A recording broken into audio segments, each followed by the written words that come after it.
Welcome to another episode of the Svarim Cheddar podcast, and I'm Nachi Weinstein. This episode is sponsored by Mosaica Press.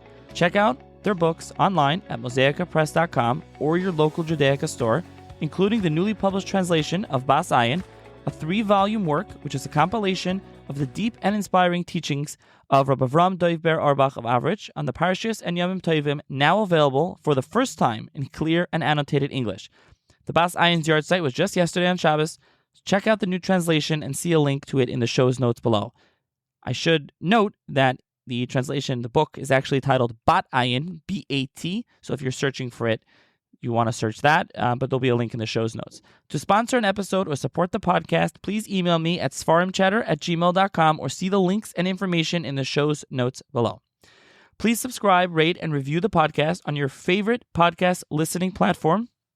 And I especially appreciate if you can rate and write a short review on Apple.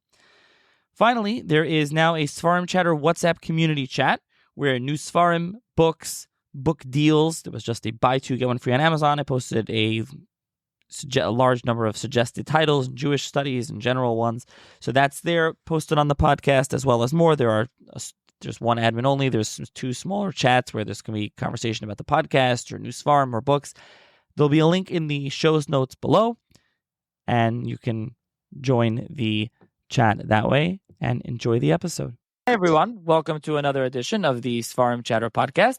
On this episode of the podcast, I'm going to be joined by Rabbi Yanki Tauber, who is the former chief editor of Chabad.org and is the current editor and publisher of Open Book Press. And they just published their first book, I believe, which is the Book of Genesis, with commentary and insights from 500 sages and mystics. It's Sefer Bereshis, really, we'll talk about it. You can see in the picture, it's really beautiful cloth covers. It's got, it's about a coffee table size, maybe a little smaller, but it's 700 pages. There's charts, there's graphics, there's commentaries, notes. There's a lot here. It's a really interesting new Chumash, and we'll get into that. Why a new Chumash, why a new English commentary, and all that. But thank you, Rabbi Tauber, for joining me. Sure. Thank you, Nachi. It's a pleasure being here. So let's start off. Tell the listeners a little bit about yourself and your background. Well, I was born in Brooklyn, as like many Jews. I grew up in Crown Heights, as people know as the headquarters of the Lubavitcher Rebbe. I spent my formative year in Crown Heights. I was also many years lived in Israel, and starting in I would say in the 1989 is when I actually started getting involved in writing and editing. And at the time, I was involved in a project that was recording the Rebbe's Farbrengens.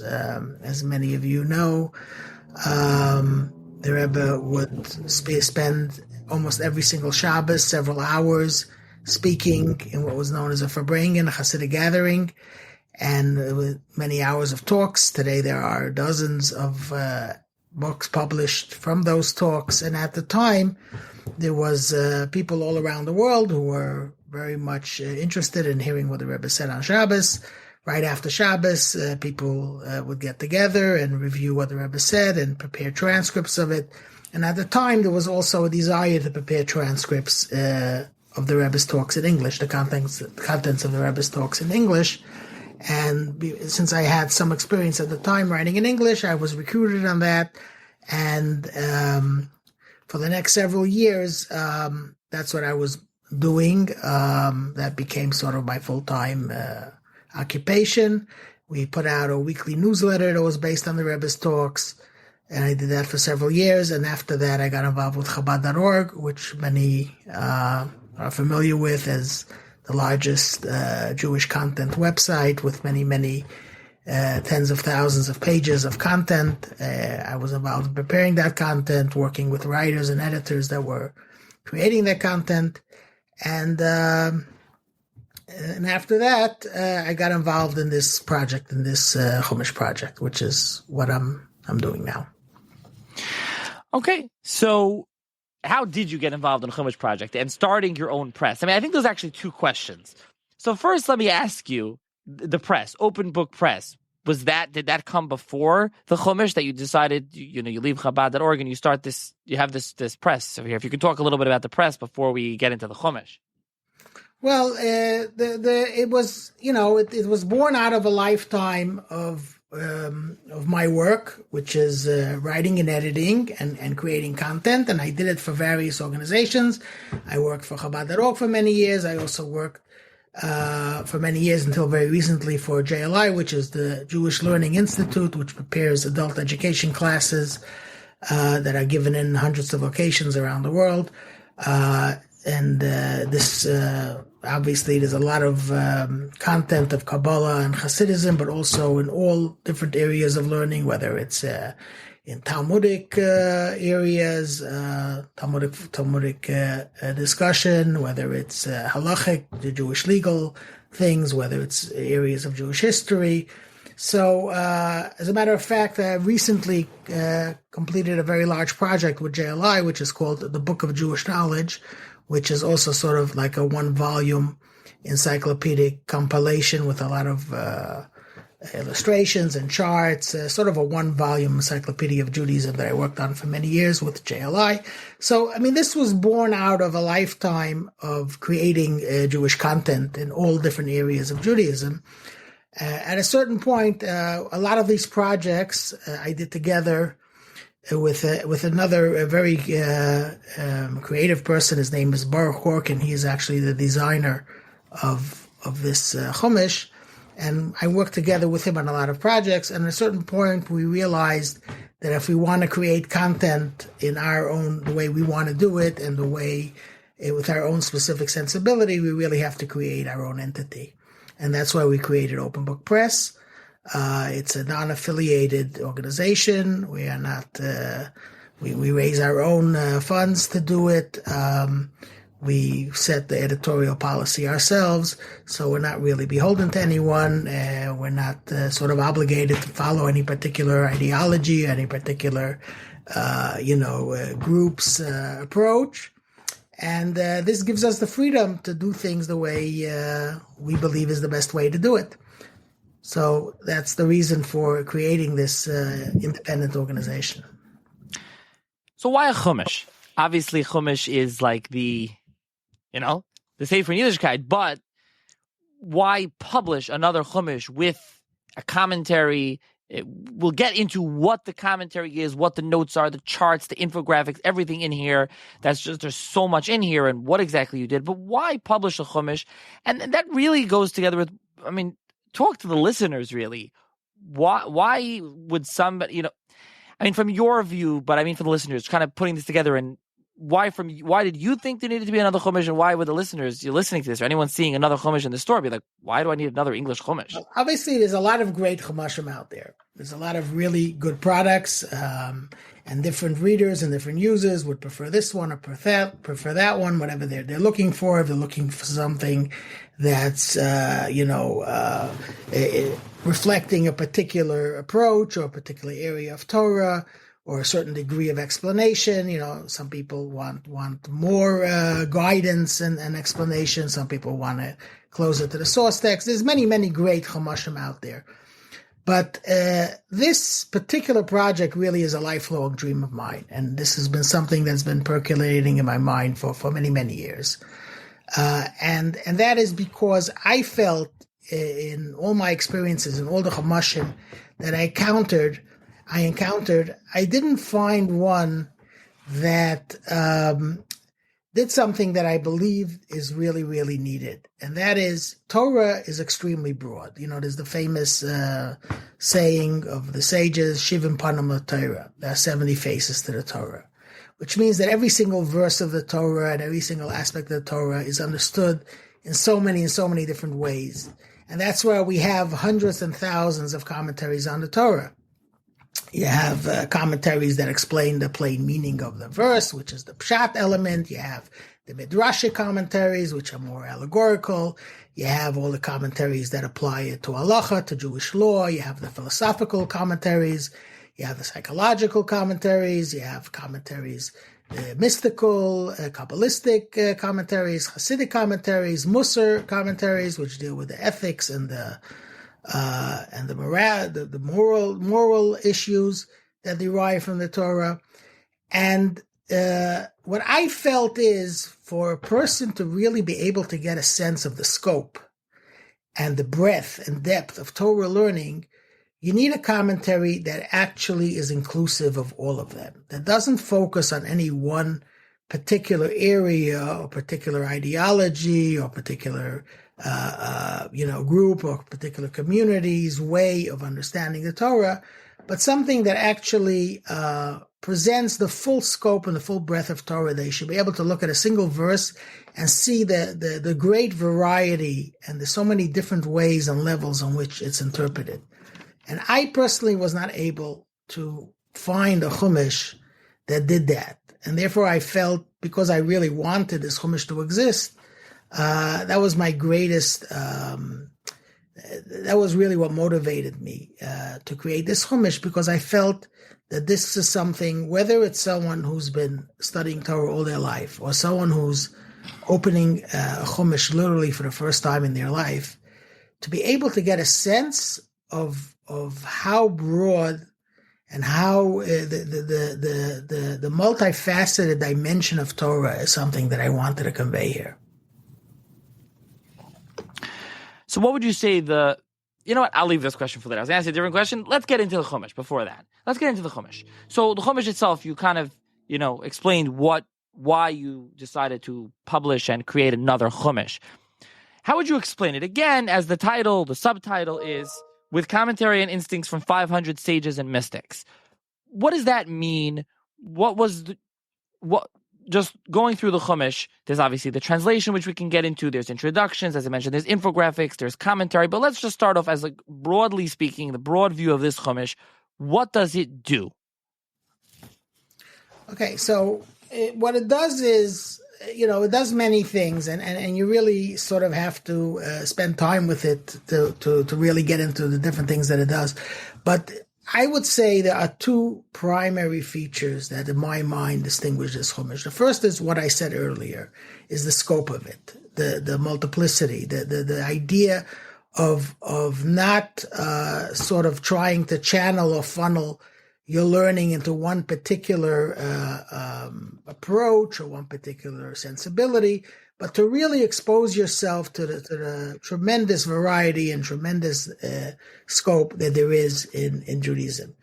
And the second goal that we really are trying very much to achieve with this Chumash is to give a true learning experience to the reader. And what I mean by a true learning experience is, a learning experience means that the reader interacts with the text and actually is an active partner in understanding the text. In other words, what I mean with this is, generally speaking, whenever you're editing or translating or producing a book, by definition, you're intervening between the text and the reader.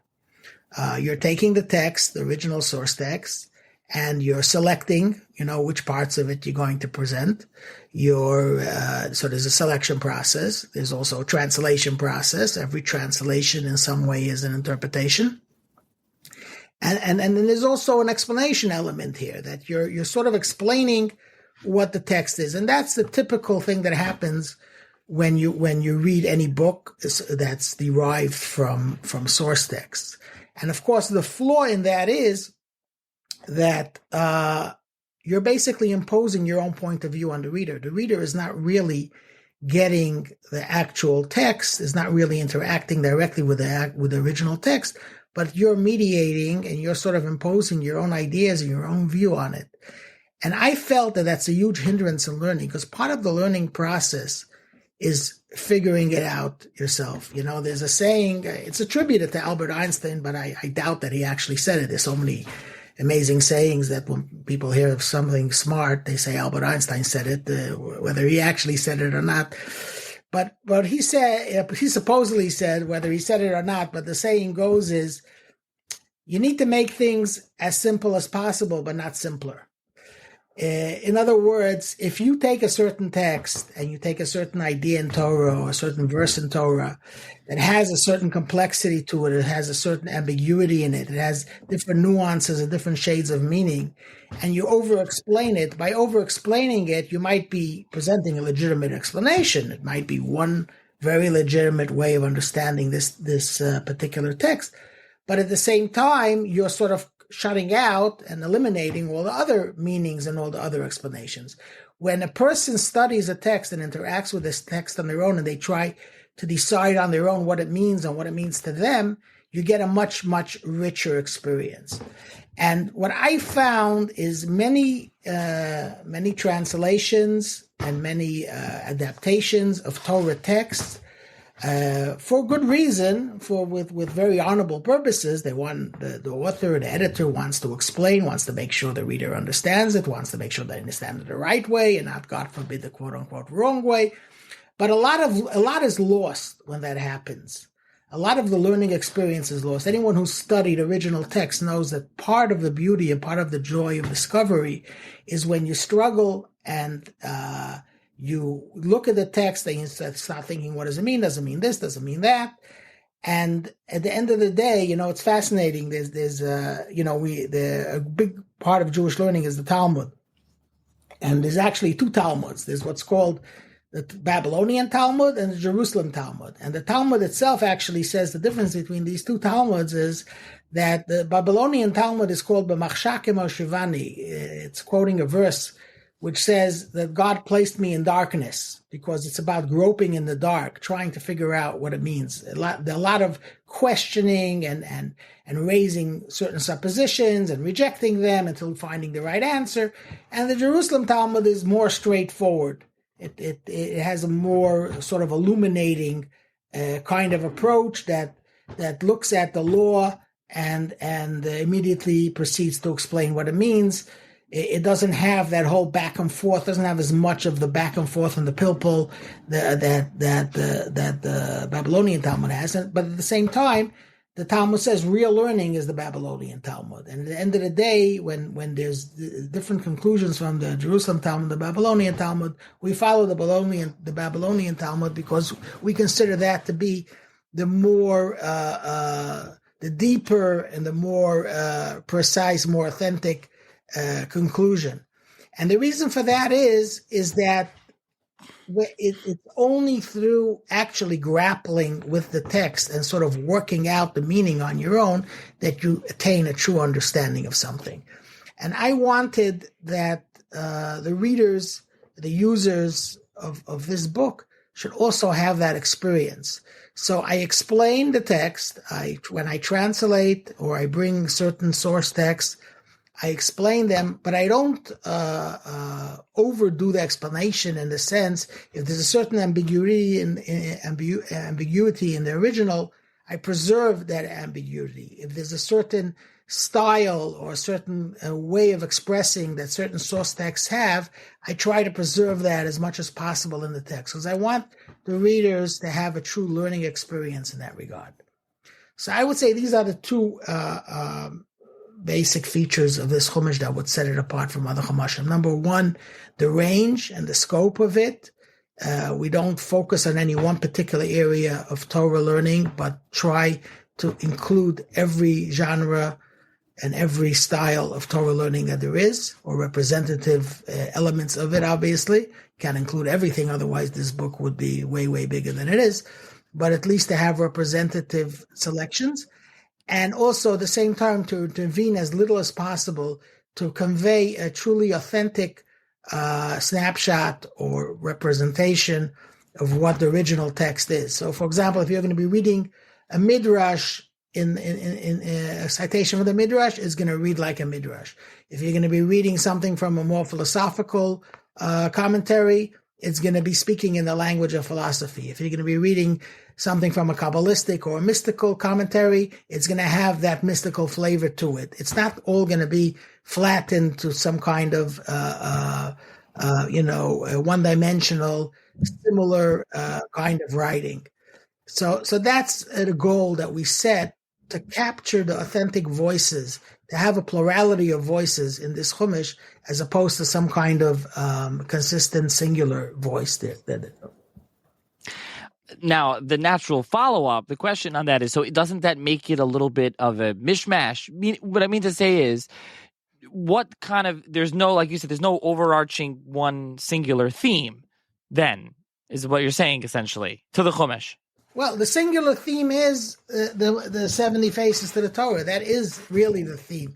But what's also fascinating is, in Torah commentary, is that as you go through the generation, okay, we basically have represented in this book 100 generations of Torah learning, 3,000 years of Torah learning, starting from Moses, the actual author of the Torah, all the way going then, if you go into the other books of the Bible, the prophets, the scriptures, they're all really commentaries on the Torah. The Talmud actually says that there is nothing that there is, or you look in the ideas, if you open up one of the books of the prophets, or one of the books of the Ksuvim, of the scriptures, and you find ideas over there, the Talmud insists that these ideas actually exist also in the 5 books of Moses, in the Torah itself, and that you can find a trace of them there. So actually, the first commentary of the Torah is actually the other, the Bible, the Jewish Bible consists of 24 books, 5 books of Moses. The other 19 books are in actually the very first commentaries that were ever written in the Torah. And in our book, we treat them as such. You will find on many of the verses in the Torah, you will find citations from other books of the Bible. And we're showing in this context how these are actually commentaries or elaborations or extensions of what's in the Torah. So going back 3,000 years to the very earliest prophets, and then going through to the Mishnah and the Talmud, and then the commentaries on the Talmud, and the Halachists, and the Kabbalists, and the Hasidic masters, and the masters of Musar, and the great Jewish philosophers. We're talking about 3,000 years and in this book we actually have citations from 577 different sources, and you basically have every single generation of Torah learning represented there. And what happens is, this is going back to your original question, what happens is you can see in many of the commentaries how it sort of follows a process of diverging in many, many different directions, but then you have the later commentaries that start pulling these different ideas together. And you can see many commentaries in which you'll take diverse ideas that were earlier presented as diverse ideas and even contradictory explanations of the verse, that in later commentaries they actually get pulled together, and you see how these different ways of seeing the idea in the Torah, and even contradictory ways of seeing the idea in the Torah, are actually complementing and fulfilling each other.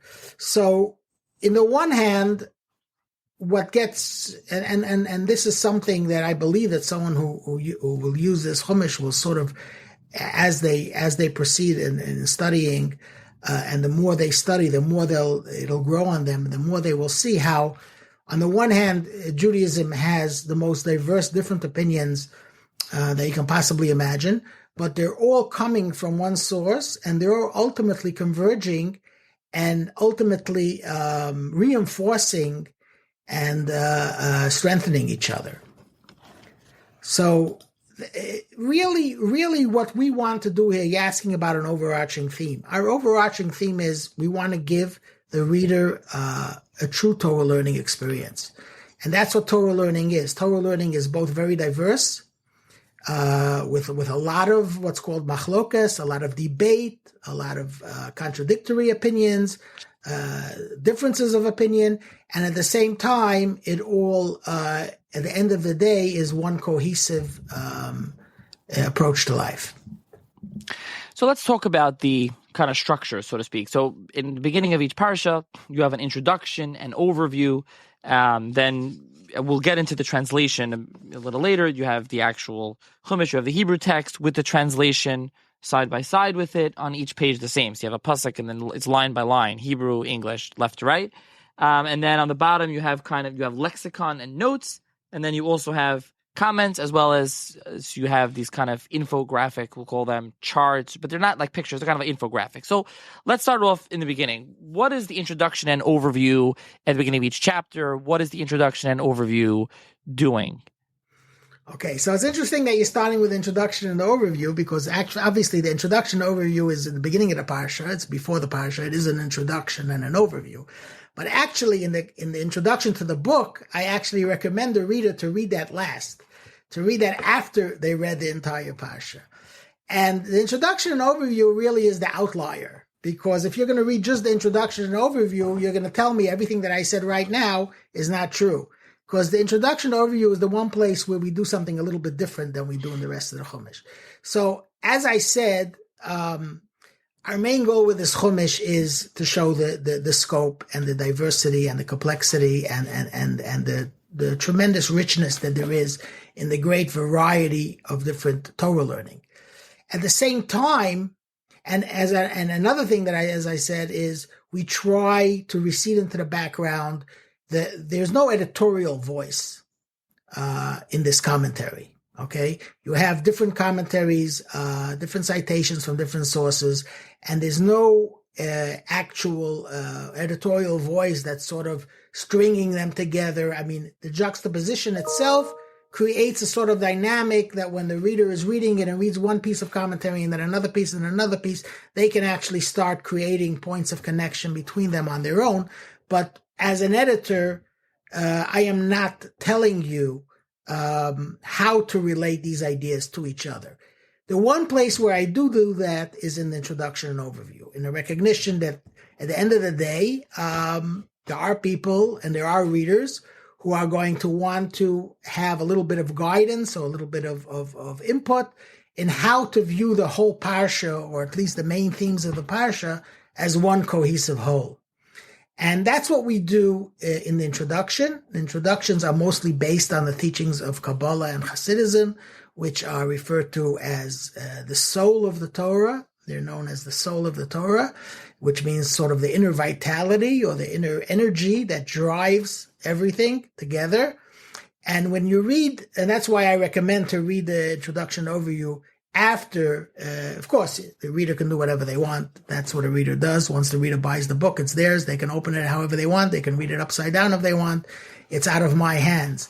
So if someone prefers to read the introduction first and the overview first and sort of get an overarching picture of the main themes of this parsha and then read all the commentaries in that light, they're obviously welcome to do that, and that'll be a very legitimate way of learning.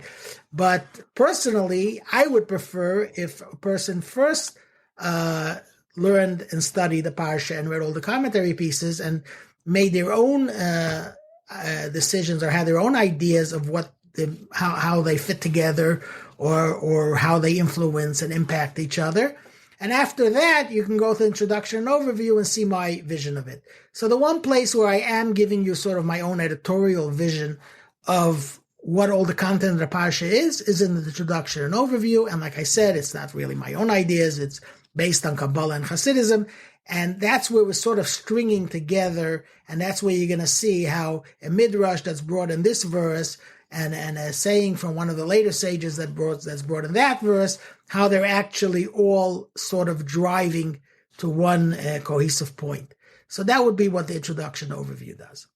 Okay, and maybe we'll get back to an example or two afterwards. Like in Parshas Lech Lecha, where this week's Parsha, when we're recording it, you work through, the whole overview of a lot of the Parsha, but about Avraham Avinu and his journey. And then, you get at the end, Hagar and Yishmael. I mean, there's tons here, but you also have a massive 2-page. I mean, and like I said, it's a big book, and there's 2 pages, a really cool infographic, a chart, all the years, Avram and Sarah. And we can talk about that maybe, such as an example or something else that you want to, of something easier and simpler. I think you told me before that's like one of the more complicated ones in the whole book. So let's talk about the actual Chumash. Let's go a little later on. So first of all, the translation. Did you do the translation, and what kind of translation is it? Because not all translations, even Hebrew to English, are the same. Right, of course not. I have actually, on my shelf, when I'm working, I have 30 or 40 different translations of the Torah in English, plus a few other translations in other languages, which I know not that well, but at least a little bit, that can help me a little in getting more insight. So yes, there are many, many translations of the Torah, and essentially, one, like I said before, one of the most amazing things about the Torah is the multiplicity of meanings that there are. how every single verse could be understood in so many different ways. And a translator obviously is faced with a dilemma. Okay, if there's a certain word or a certain phrase that can be understood in many different ways, and obviously a very fundamental idea in Torah is Elu ve'elu divrei Elokim chayim. The Talmud says regarding whenever there's a disagreement between sages, between Torah sages, it says these and these are both the words of the living God. In other words, the Torah itself bears and is inclusive of all the different meanings that it includes. And it's not about figuring out what's the correct meaning. There could be multiple meanings. There could be 5 or 6 or 10 different meanings, and they're all correct. So if you're dealing with a text that has so many different ways of being understood and they're all right, they're all correct, how do you actually translate? So one obvious approach is to take one particular commentary, to follow one particular commentary, and translate consistently according to that commentary. So, for example, many translations, the obvious choice would be Rashi. Rashi is universally acknowledged as being the most fundamental, the most basic way of understanding the Torah. So you would actually translate according to Rashi. The problem with that is, though, that when you translate according to Rashi, you're sort of eliminating, you're not really translating the Torah, you're translating the Torah according to Rashi. You're eliminating all the other meanings.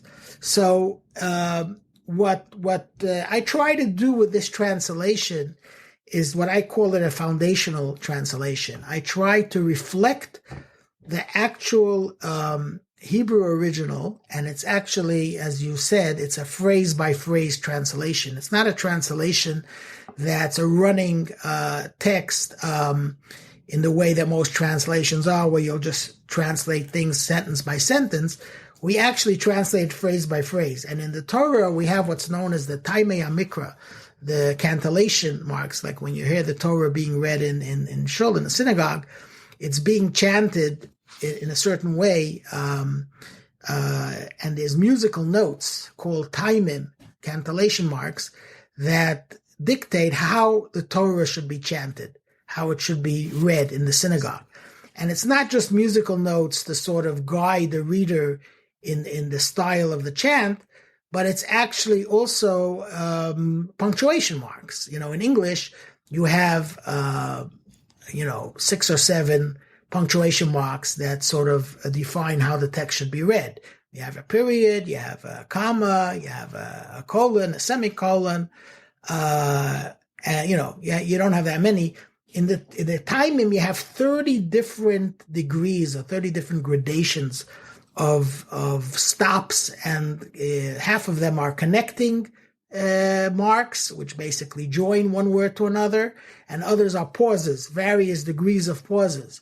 So when we went ahead and we translated, we followed the way that the Taimei HaMikra, that the cantillation marks break up the verse into various segments, and we translate and that gives us 2 advantages. First of all, it's a very musical translation. If you were to take this Chumash to shul and you would listen the way the Torah is being read, you would actually see how each line, the line breaks, are actually following how the reader is reading the Torah in the synagogue. And at the same time, it allows us to do a translation phrase for phrase, which is much more authentic, and at the same time, it flows. If you were to try to do a running text and translate it that way, it would be very stilted and very awkward reading. But when it's broken up, almost like lines in poetry, you get a reading that on the one hand is extremely close to the Hebrew, the rhythm and the flow of the original Hebrew. And at the same time, it's very readable, very beautiful, very musical even. And so that's one feature of the translation. And basically what we do with this translation is that anytime there's a word in Hebrew that has multiple meanings, we try to find an English equivalent. Let me give an example. I know this all sounds very abstract. It probably would be easier to explain with an example. So, for example, you can take the certain root, nun shin aleph, which is naso, and naso means many things. Naso means to carry. It means to lift up. It means to forgive. It means to be gracious to. And you'll take any typical translation. Obviously, it would be translated, this very versatile word would be translated in each verse differently, and many verses differently, based on the context. If we're talking about carrying something, then you'll say carry. The ark should be carried on your shoulders. Bakasef yiso, carry it on your shoulders. When you say about the imtisa chatasam, if you will forgive their sin, so then you'll translate it forgive. When you'll translate it sa'is reish, raise the heads or raise the count of the Jewish people, nasa, you'll translate it count or raise, and so on and so forth. The problem with that is the English reader doesn't get the sense. Someone who's reading the Torah in the original Hebrew sees this word and sees the connecting feature, how the same word is being used in all these different contexts. So what would be an English equivalent? The English equivalent would be born. If you're going to say born on the shoulders, or bear the sin, or my sin is too heavy to be borne, or borne aloft, all these different nuances exist in that English word as well. And there's other examples. For example, there's the word ki. The word ki sometimes means because, sometimes it means when, sometimes it means that, sometimes it means if, and so on. And what usually happens in a translation is obviously you're going to translate this word differently in the context. But you also have in English, you have words that have that same versatility, like the word as. The word as could mean because, right? I was hungry as I have not eaten since morning. Now, of course, I can also say because I have not eaten since morning. But when you say use the word as, it also means when, and it also means because, and it also means if. So it's about finding English equivalents that will have the same nuances or the same shades of meaning that you have in the Hebrew, so that now when someone studies this verse and then studies the commentaries and sees 3 or 4 different ways how the commentaries explain this verse, they can actually see how all these different meanings lie buried in the original. So you mentioned the commentary. I talked about the commentaries. The commentary really, when we explained before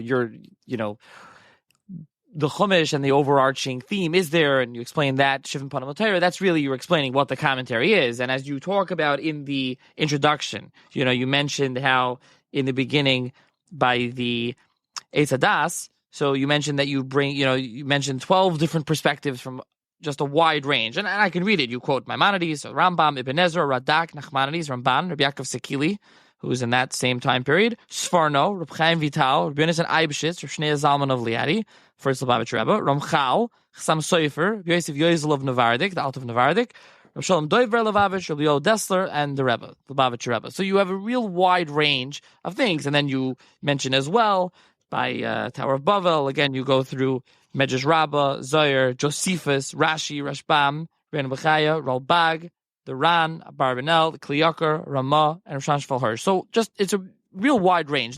And you already explained that. I don't know if you have not a specific example. The 2 things that I do want to point out in the commentary more than what we discussed before is, first of all, you mentioned this, that the way you cite a commentary, if it's on a particular passage or topic, is in chronological order. So that's generally the way you chose, which makes sense. And the other one is the translation of the commentary. Is that's a word-for-word translation? I mean, that's kind of what you alluded to earlier. You wanted just people to read it in the original. It's not really word-for-word. Word-for-word would be virtually impossible to do. A lot of times you can have, let's say, a passage from Ramban, from Nachmanides, that runs on for 3 or 4 pages. If we were to replicate that in the Chumash, this would be much more than 700 pages long. This would be many thousands of pages long. Yeah, I meant more. It's a literal translation more than an adaptation. I guess. Well, let me put it this way: it's wherever possible, it's an actual translation. Sometimes it's like an excerpted translation. I mean, we don't do the ellipses, we don't do all that dot stuff. That I mean, look, we have in the back of the book, we have very, very detailed sources, and that's another thing that I haven't seen in many chumashim. Some do it, but most don't. In the back of the book, we have very detailed sources for every single citation in this Chumash. There's thousands and thousands of citations. There's more than 3,000 commentary citations, and then we also have in the lexicon and notes also thousands more.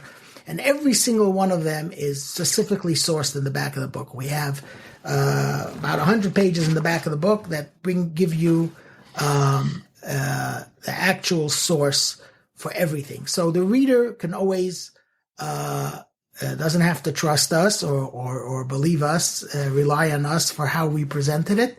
The reader is always invited to go look it up in the original source and see how it appears in the original source text and either agree with how we presented it or disagree with how we presented it.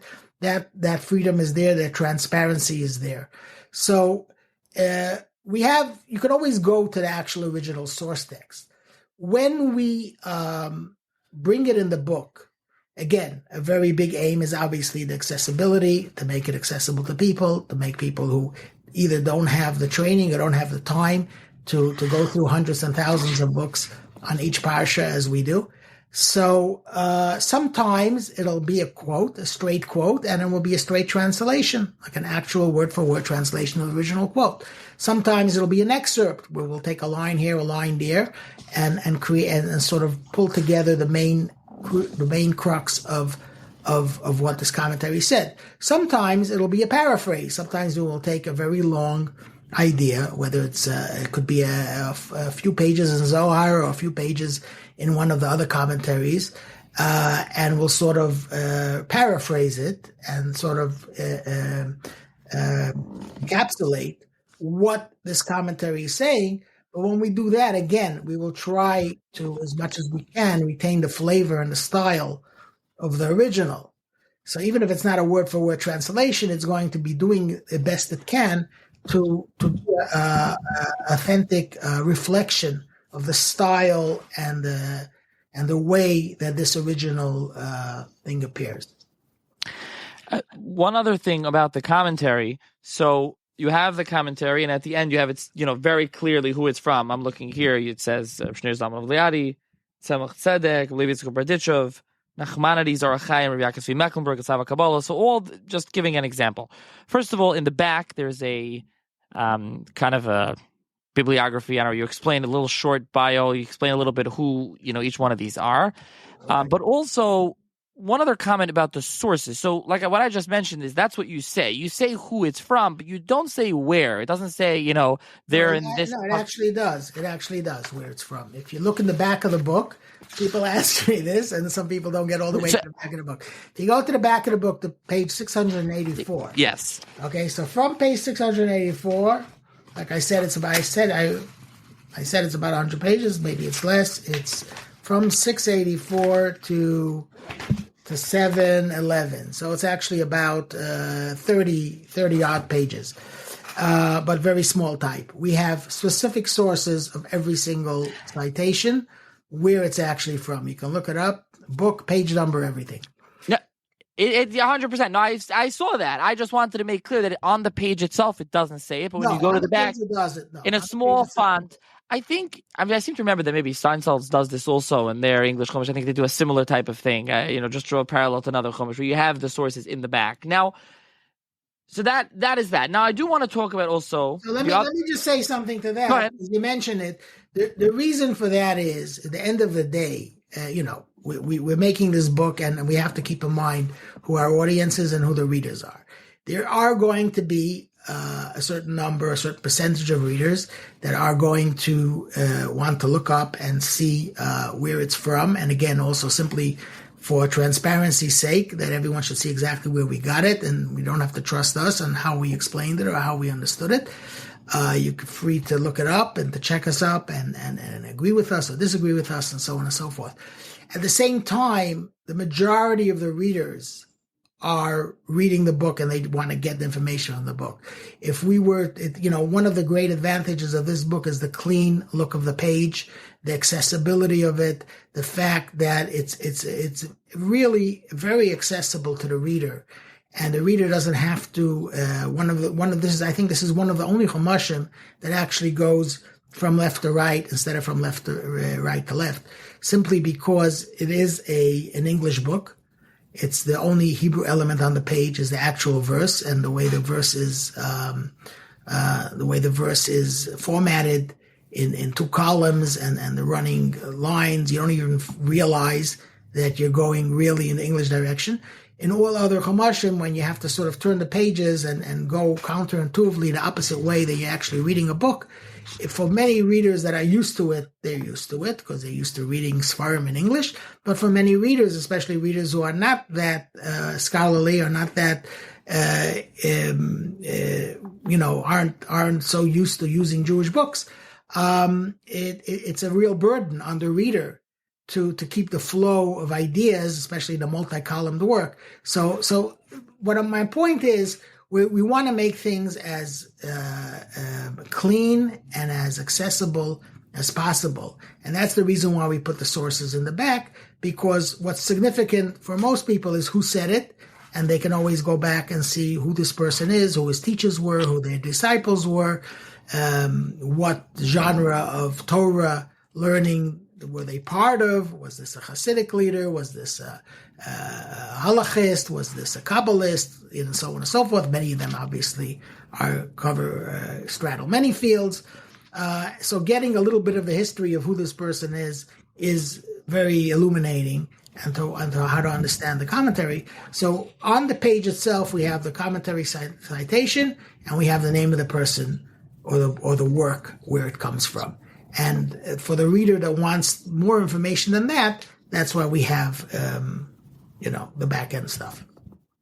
Okay, now another part of this is you have this lexicon and notes section. So that's like it says clearly lexicon and notes, and it's kind of like a grayed out box. So I'll give an example, and I'm sure you have, you'll explain what it is, and you can, it's, I guess, self-explanatory, but you can explain what it is and some examples. But just to read here, again, Parshas Lech Lecha, you have Lech Lecha, it says go you, Lech Lecha, and then you say, so it says go you, then Lech Lecha in Hebrew, dash Lech Lecha, you have it transliterated, then it says go for you, i.e. for your benefit, Rashi, go to you for your inner self, Zayar, go by yourself, Abarbanel, and it says, and then you add, can also be read as go, Lech Lecha, Rabbi Yehuda and Rabbi Nechemia and Medrash Rabbah. So just as an example, you have a couple of different, examples of different ways of translating or understanding it. And that's basically what the lexicon I notice. I don't know if you have another example, that would be kind of the way to explain about what you're trying to do with that section. Okay, so first of all, the example you brought speaks to what I said earlier, how in one Chumash, go for yourself, go to yourself, and so on and so forth. So we translated Lech Lecha in the most literal way, go you. And go you can mean you go. It can mean go for you, go to you, and so on and so forth. But the lexicon, that's one example of how the lexicon is used. When you have a particular word that's explained in many different ways, we're giving you all the different variations of it. Sometimes the lexicon deals with full phrases, not just one particular word. So for a certain phrase, according to one commentary, it's a question. According to another commentary, it's a statement. There's a lot of very ambiguous lines in the Torah, which could be which just, or even who said it. And he said, who's speaking? Did God say it? I'll give you an example in Parshas Vayera. Next week's Parsha, there's it says where it talks about how the three angels came to Abraham, and they told Abraham that his wife Sarah is going to have a child in 1 year, and then it says Sarah Sharmas Pesach Ha'ayel V'hu Acharav, and Sarah is listening at the doorway of the tent. V'hu Acharav. Now V'hu Acharav can mean so many different things. It can mean, and he was behind him, he was behind it was behind him. Who is the he? Who was behind what? So if you look in the lexicon, you'll see all the different meanings that are given. Okay. One meaning is that the doorway of the tent was behind the angel, which explains why they didn't know that Sarah is listening, or the angel was behind outside the tent, or it could mean the doorway of Sarah's tent opened into the back of Abraham's tent, or it could mean the doorway of Sarah's tent was at the rear of Sarah's tent, or it could mean that Yishmael was behind the angel, or it could mean that Avram was behind the angel, or it could mean that the angel turned around to look behind him, or it could mean that this is part of the angel's message, for Hu Acharav, and he is after him, talking about the child Yitzchak who will carry on Avram's work. So here you have not just a word that could be understood in many different ways, but an actual phrase that could be understood in any ways. But let me get back. You asked a more general question, what the purpose of this box is. So the way I usually explain it is, if you look in biblical commentary generally includes many, many different things, but in the most general sense, you can divide it into two parts. There's what does it mean, and what does it mean to me? These are two different areas of Torah commentary. A lot of Torah commentary deals with explaining the meaning of the text. What does this word mean? What does this phrase mean? Or why did X do Y? Or why did A say B? Or how do we resolve a contradiction? Here it says this, there it says that. Here it says 400 years, here it says 430 years. So what's the 430-year calculation? What's the 400-year calculation? And so on and so forth. That's a very, very large part of biblical commentary. And when you're going through, we're taking a typical Chumash with commentary, whether you're doing it in Hebrew or you're doing it in English, a lot of the commentary is going to be dealing with these technical issues. And of course, that's a very important part of Torah learning. The point of learning Torah is to understand what the Torah is saying, to figure out what the Torah means, what the Torah is telling us. So this technical side is a very, very critical and very important part of it. And it's actually the bridge that gets you to the next part. Once you figured out what the text means, then the next challenge is, what does it mean to me? What is this telling me? What is this teaching me? How do I apply this in my own life? What kind of life situation Avram is saddling his donkey? Oh, I don't have a donkey, and the last time I saddled my donkey was a few thousand years ago. So what is this teaching us? What does the donkey represent? What does the donkey mean? And why is Avram saddling it? And what is the fact that he saddled it? What does it mean instead of having a servant saddle it? So that's the area of what does it mean to me. And one of the things that we wanted to do is, as I said before, in order to make everything more accessible to the reader, we wanted to sort of create a graphic distinction between these two elements. Now, obviously, there's a lot of overlap, and there's no absolute distinction, because sometimes a commentary starts off by explaining what it means, but that itself is telling us what it means to me. But on the big picture, we've taken the more technical side of the commentary and did it in a more condensed way. So in this box, lexicon, and you can have on the page, you'll have 2 or 3 inches of the page with the lexicon and notes, and you'll have the rest of the page covered with commentary, and the lexicon notes will actually include probably more information than the commentary does. It's just in a much more condensed way, a much more concise way. And it's done like sort of like as you read, you bring a word and you're just citing the different meanings of it. But then in the body of the commentary itself, there we tried very much to focus on what people will find relevant, on commentaries that sort of take the story, take the Torah, and make it relevant to our own lives. And though that we made that's our bias here in the commentary. You asked before what an overarching theme is, so that could be another overarching theme, if you will. It's about the relevance. It's about making Torah relevant to our lives. So when you're reading a piece of commentary, you're reading something that's giving you some kind of philosophical or psychological or practical or moral ethical insight in how you can apply this to your own life. Okay, and then there's the infographics, which, we could get to the design, but the one thing I have to say, and just the first thing that struck me when I got the book a few months ago when it came out, is really the aesthetic quality, the beauty of the book, really. From the outside, the red, the cloth cover, it's like part and part, and then it has like a picture a little bit on part of the cover. I mean, you can understand this if you look at it. There's and then the charts, the infographics, if you will, they're really done, very well.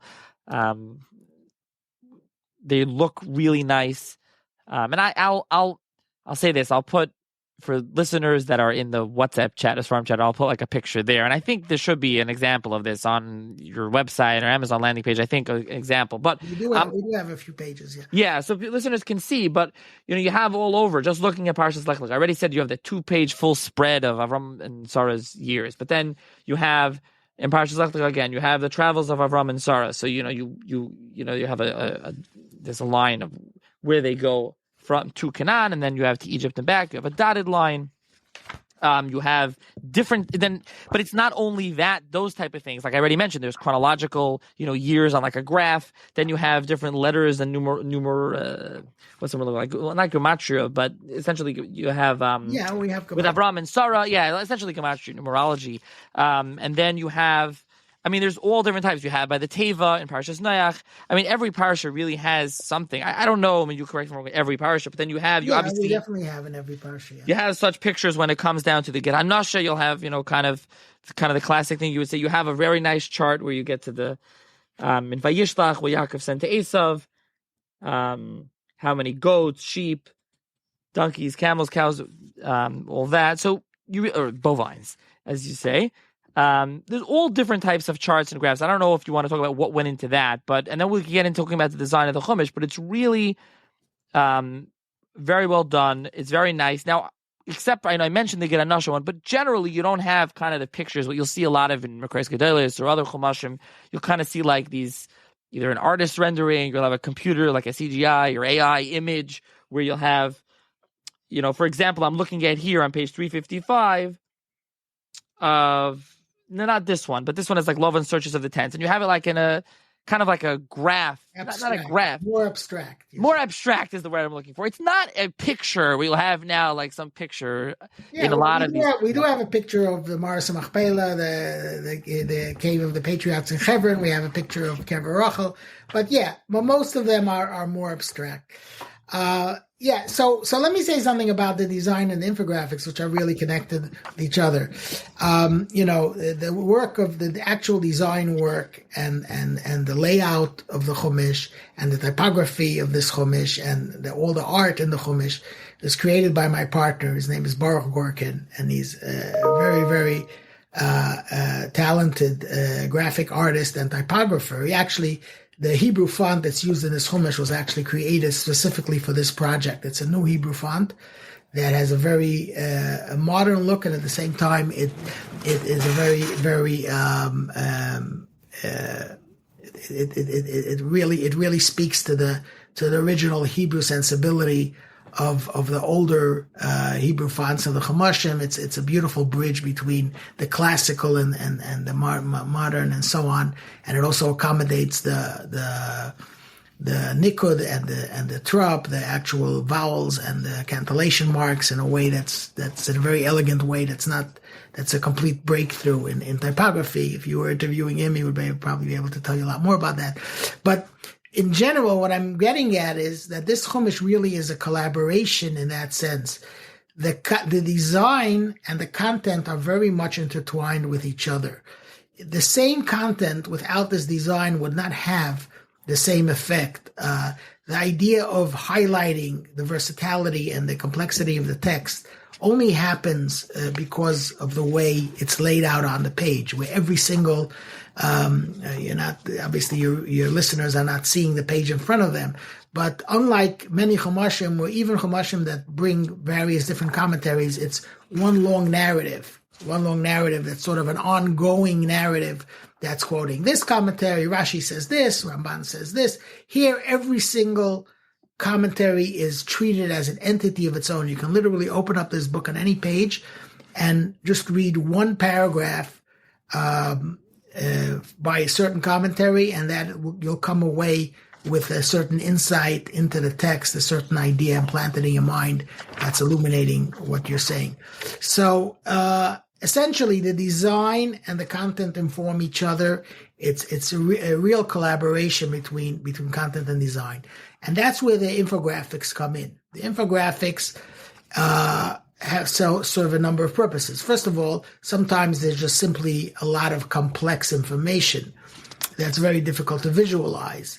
And when you have an infographic, it brings everything clear. I mean, one example would be the infographic of the flood, of the sequence of the flood. You're reading in the text, it was 150 days of this, it was 40 days of this, and then the water started receding, and then Noah sent the raven, and then he sent the first dove and the second dove.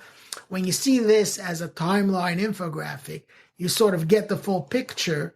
It's a very complex timeline, and there's actually different opinions about what the different landmarks mean and how you count the days and how you calculate the days.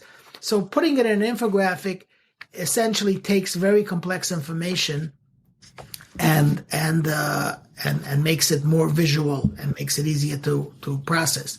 Another thing the commentary does is sometimes the infographic is actually the commentary. Sometimes it is bringing in a whole new concept or idea that wasn't, instead of writing it as an actual text, it's being presented as commentary or adding another layer, another dimension to the commentary. So, and of course the aesthetic of it is, like you said, a very clean, sophisticated language that makes the experience for the reader a very pleasant and enjoyable experience. Yeah, the whole book really gives off this real high-end quality, really, when you're just flipping through it. And also, like, at the beginning of every parsha, so most of the book is like a yellow cream kind of paper, and then every parsha, it's a completely black page, just jet black, with the kind of the words in like a whitish yellow again, where it will say in Hebrew and English on each side, it says, I'm reading Toldos. So Toldos, and it says Toledoth. And on bottom of the, again, so Toldos left to right, and then you'll have on bottom of Toldos, it tells you Bereshis, it gives you the exact psukim of that parsha, Perek Chafei Pasuk Yates to Perek Chavches Pasuk Tes. The other side, Genesis 25:19 until 28:9, and then you have kind of the pages there. So the one thing we did skip is the synopsis at the beginning. So you'll have page 278 synopsis, 279 introduction and overview, 282 text of Toledoth with commentary, 315 from the Medrash. So we actually didn't mention the synopsis and the from the Medrash part. If you want to just mention that briefly, we have in the beginning of each parasha. But I'm just trying to convey, I know it's audio and not visual. It really is a, aesthetically pleasing book to look at. And again, it has a real high-end, kind of quality when you look at it and when you feel it. Besides we aim for that, so I'm happy to hear confirmation that we succeeded at least. Yeah, and I'm just meaning from the design point of things, forgetting even the commentary on the Chumash and all that. The design is really Torah beautiful. Is the most important book of the Jewish people. It definitely deserves no less than that, right? Yeah, so what about the synopsis part? Do you want to mention that? I don't think we really mentioned that. Synopsis is a synopsis of the parsha. We actually have another feature. If you look at the text itself, we have what's sort of a storyline, a running storyline on the side margin. It's like captions. Every few psukim, you have like a short caption that summarizes what that is. And that's a sort of complement to the translation. You see, always with translation, there's always a struggle.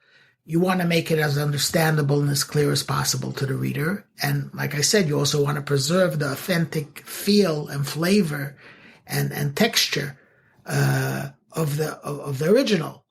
And obviously there's a give and take over here, because the more you tend towards the latter, in a way, sometimes you're compromising the former.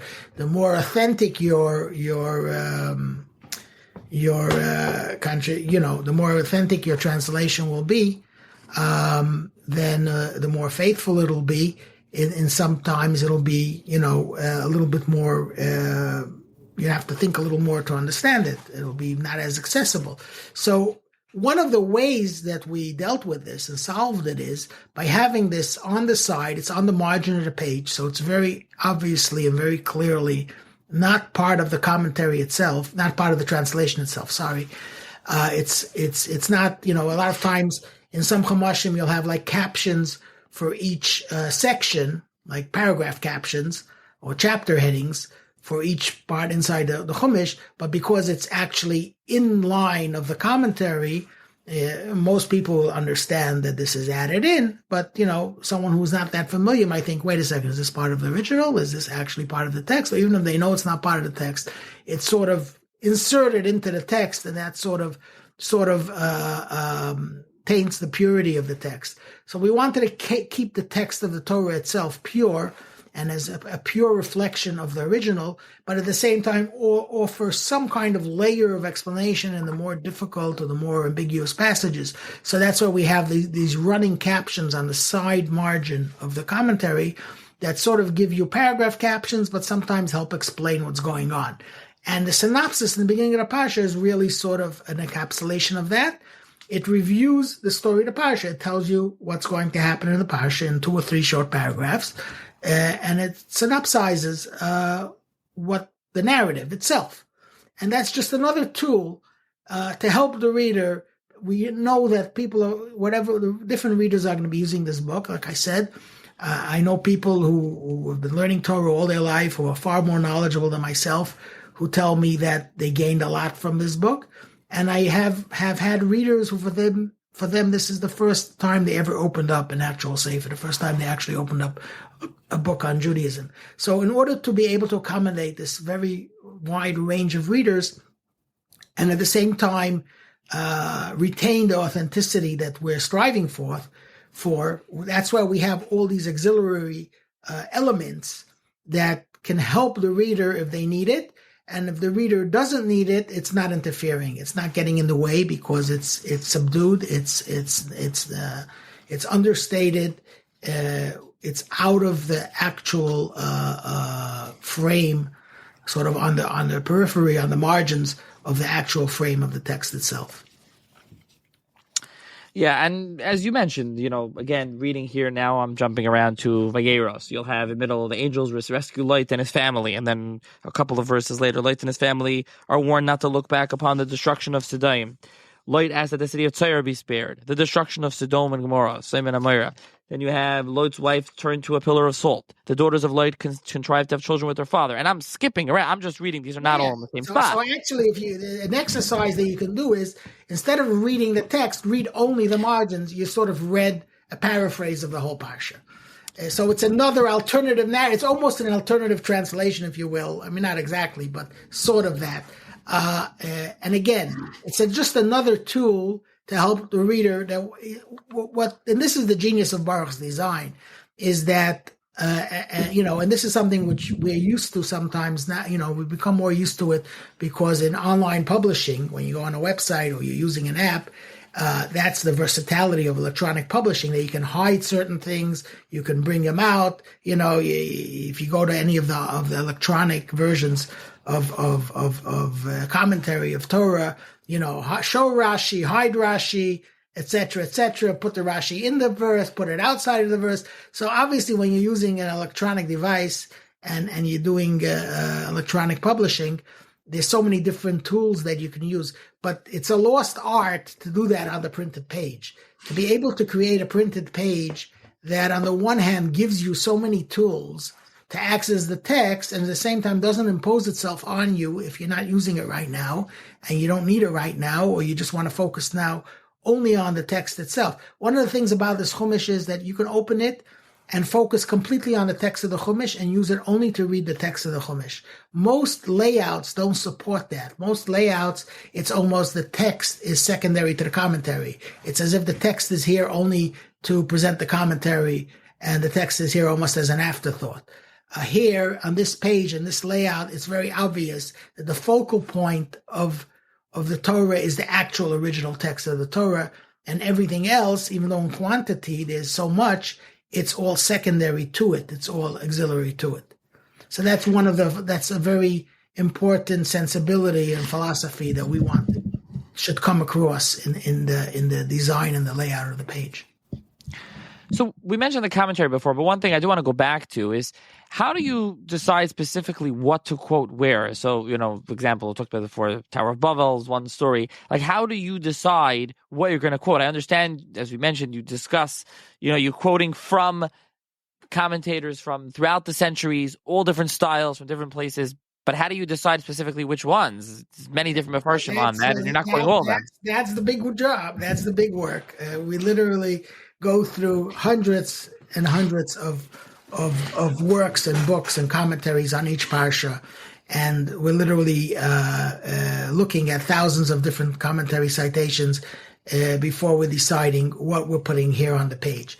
And the answer to that is, like I said before, we want to give a representative sample. We want to be able to capture the scope and the variety. So I'm going to try very much to have on every idea, every concept in Torah, to have all these different angles, to have at least one very potent representative of whether it's the allegorical approach, whether it's the mystical approach, whether it's the legal halachic approach, whether it's the ethical approach, and so on, or the practical approach, psychological approach, to have this variety. And the way we do this is really, we have sort of like a two-pronged approach. The two-pronged approach is, I call it going from the inside out or going from the outside in. And I'll start with the outside in first. One of the things that I tell people, and obviously people who have studied Torah know this, but not everyone, people who are have had less of a background in learning Torah are not necessarily aware of this. There's a whole system of thought and wisdom that the world knows as Judaism. And of course, in Judaism, there are the fundamental ideas of Judaism. There are the great classics, the great classic works that sort of present the ideology of Judaism, the values of Judaism, the insights of Judaism, and so on and so forth. And then you have what's called biblical commentary, books that look at the Bible and look at the Chumash, and they struggle to understand what does this mean, what does it mean to us, and so on and so forth. But what every student of Torah knows is that these two things are really one and the same. They're just two different names for the same thing. Every major idea in Judaism is coming from this one book. So if you want to have, and really what this book is doing, it's taking all the major ideas of Judaism and many of the minor ideas as well, and presenting them in their native context, which is commentary on the Torah. Because every major idea said by any great Jewish sage or scholar is either coming from a verse of the Torah or is coming from a commentary on a verse of the Torah. So you'll have the Talmud, for example, will look at a verse of the Torah and derive something from it, and then some later commentary will go ahead and take the idea presented in the Talmud and apply it further, and then a generation or two later, someone else will come along and apply this yet further, and so on and so forth. And it's all really being traced back to the same one book. People are sometimes shocked to discover that the Torah, the actual 5 books of Moses, has less than 90,000 words, which is about the size of a small novel. And then there are all these thousands and tens of thousands and hundreds of thousands of books that are all deriving from it. So going from the outside in, what we try to do is we try to take the major voices in Judaism, whether it's the Rambam, or whether it's Reb Sadia Gaon, or whether it's the late Baal Shem Tov, or whether it's the Vilna Gaon, or whether it's closer to our generation, to take from all the different generations who the major voices are, and to try to isolate what are the big ideas, the main ideas. I mean, just to give you an example, if we're going to have Reb Nachman of Breslov quoted 20 times in the Chumash, we're going to want that those 20 quotes should not just be things he happened to say, but things that really sort of speak to what his unique contribution or his unique approach and take on Torah is. So it's not just about crossing out, checking all the boxes and saying, okay, did we include this guy? Did we include that guy? But if we included him, or we included the Baal Shem Tov, or we included the Kuzari, or we included whoever else it might be, the other 500 odd sources that are quoted, we want to have something that's really sort of characteristic of who they are.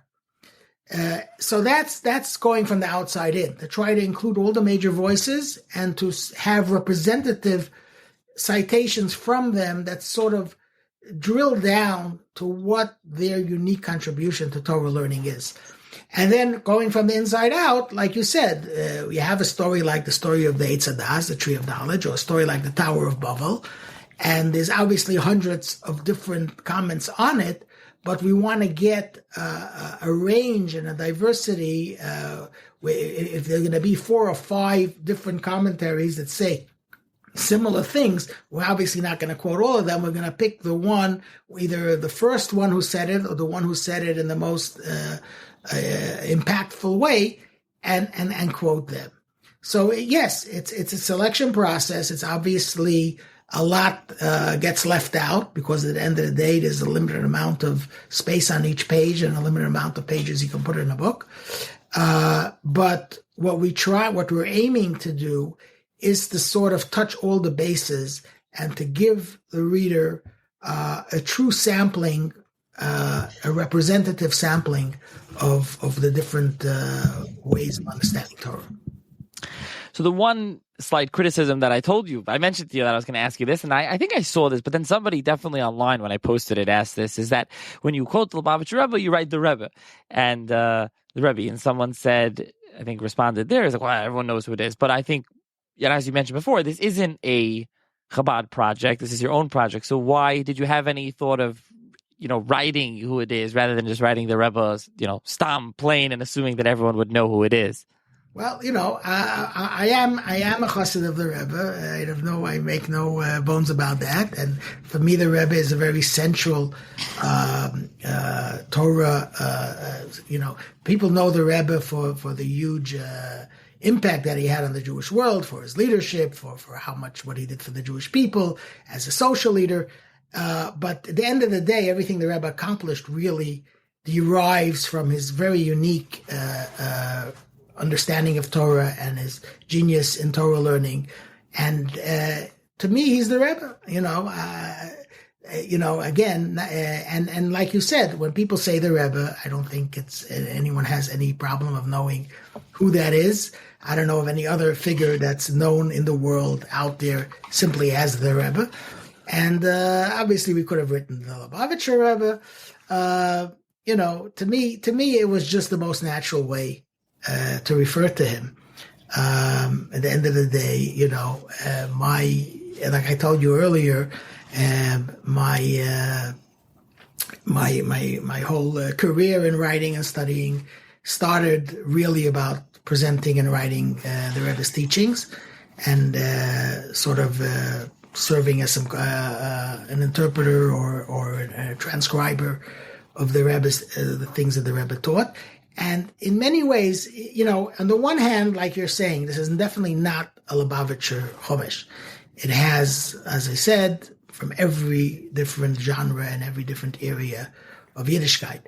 But the truth is, this idea or this sensibility of seeing the Shivim Panim LaTorah, of seeing the great diversity and the great multifaceted nature of Torah, and at the same time finding both the uniting thread that there is in all these different diverse ideas, as well as focusing on the relevance of how everything in Torah is so relevant to our lives. These are all hallmarks of the Rebbe's teaching. So in a certain sense, the spirit of the way the Rebbe learned Torah is very much present in this Chumash. Again, not in a way that's exclusive of other areas of Torah, but actually in a way that's inclusive of them, that sort of pulls them in. And I think that one of the best ways to really appreciate the Rebbe's contribution to Torah is to see that contribution in the context of everything else, to see the Shivim Panim LaTorah, to see the many, many different genres or streams of Torah learning, and then see the Rebbe's unique, and of course we have many quotes from the Rebbe in the book, and many of these quotes are of the nature of what I told you before about how taking so many earlier diverse different applications. I can give you, for example, one example from this week's parsha. There's, there says where it talks about how when Avram arrived in Israel, the first thing he did was he built an altar, and it says, Vayikra b'shem Hashem, he called in the name of God. And then the Rashi and the actual Midrash brings two interpretations of this word Vayikra. Vayikra could mean and it's interesting because in English also, we're talking about how English reflects the Hebrew, how certain terms in English reflect the Hebrew. When you say to call, okay, to call out it could, call in the name of God could mean Avraham calling on God, Avraham serving God, praying to God, worshiping God, and so on and so forth. And it also could mean calling out to the rest of the world. And there's a very famous message that says, Al tikra vayikra ela vayakre. Don't read this verse as Avraham calling, but Avraham making others call. So this is a classic example how one word in the Torah can be read in two different ways. And this is what the Gemara is actually saying, or the Midrash is actually saying, that this word can be understood two different ways. It can be understood in Avraham's own service of God and Avraham's calling on the rest of the world and calling them to God's service. So the insight that the Rebbe adds to this is that while these might be two very different meanings, they're really intertwined and they're really interdependent, because the only way to truly impact the world around you and to teach truth to someone else is to fully internalize it yourself. And it's also true in the reverse. You never really fully internalize. If you're only involved in learning and you're not involved in teaching, you never really understand it yourself either. So the Vayikra and the Vayakre might be two different meanings for this verse or this word, but at the same time, one actually is a precondition for the other. You're never fully going to call on God without getting others to call on God, and you're never fully going to be successful in calling on others, bringing others to God, unless you yourself have perfected your own service of Hashem. So this is just to give you one example, and there's many examples of this in the Chumash, where you can see so many diverse different explanations or ideas on a certain verse. And then, and obviously the Rebbe is not the only one who does it. The teachings of Rav Kook also include this a lot, and teachings of other great sages include this, where you can find the diverse ideas sort of reconverging together, where it starts off by diverging into so many different places, and at the end it's sort of all brought together. So how many years did it take you to work on this, and are you working on the next volume? Yeah, so we definitely are working on the next volume. This is obviously Chumash Bereshis was published as a sort of entity unto itself. The Book of Genesis is obviously a fascinating work all into itself, and you can use just this book as a Book of Genesis with commentary. But our plan is, of course, to finish the entire Chumash. And we already are well on the way.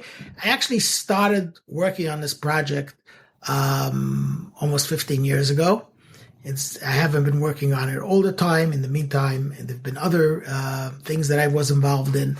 So it hasn't been something, but the actual seeds or the genesis of this goes back a very long time.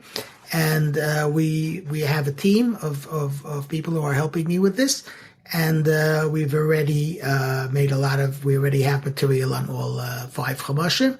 And over the next few years, we are going to be putting out 4 additional volumes, Shemos, Vayikra, Bamidbar, and Devarim. And after that, our plan is to also create a single volume Chumash, which will obviously be a more condensed version of what you have here.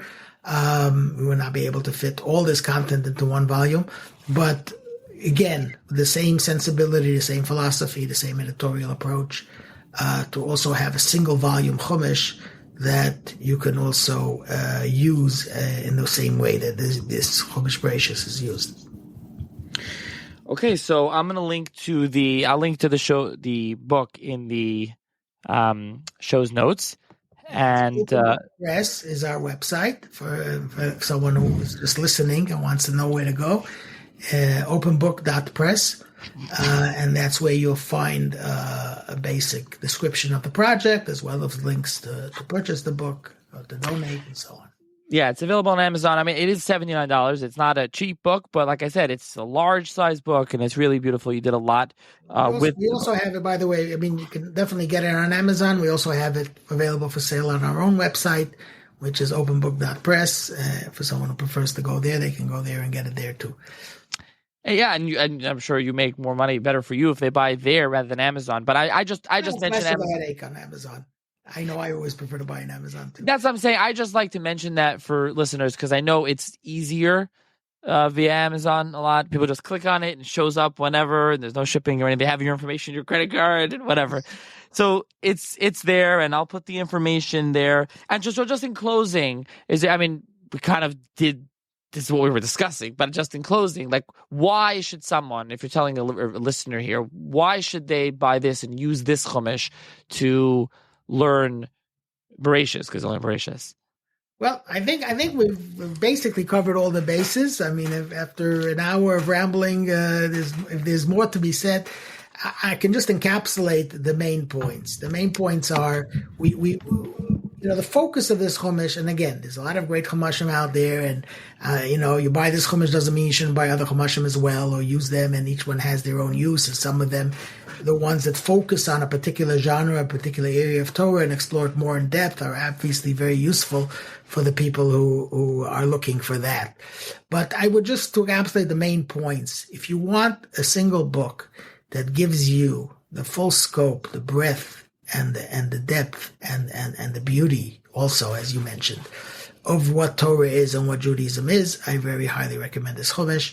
It's also something that if you want to have a true learning experience, an authentic learning experience, and know that we're not giving you an editorialized version of the Torah or a commentary that's shoehorned to fit a particular ideology, but rather something that gives the reader, a reader who wants to engage with the text on their own and reach their own conclusions about what it means and what it means to them.